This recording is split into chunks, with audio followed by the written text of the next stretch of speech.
Market में ये भी 8-10 रुपए का डिफरेंस है। ये भी मेरा ख्याल इधर सिंध से आ रहा है, कहाँ से? रमजान के ਵਿੱਚ ना एक राशन बैग मिलेगा।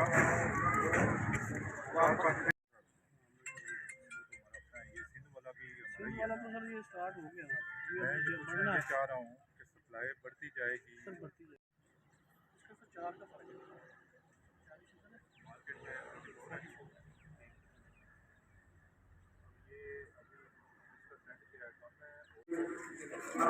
देख लो, आ जाओ, चक्कर लगा लो अगर तुम बुलाया तो सर।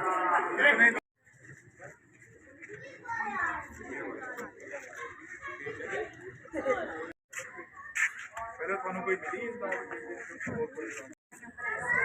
वो दिन नंबर जा रहा हूँ तो कहीं पे कंसोलिडेट से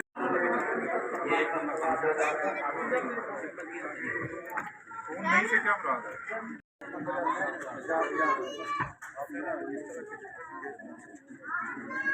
आगे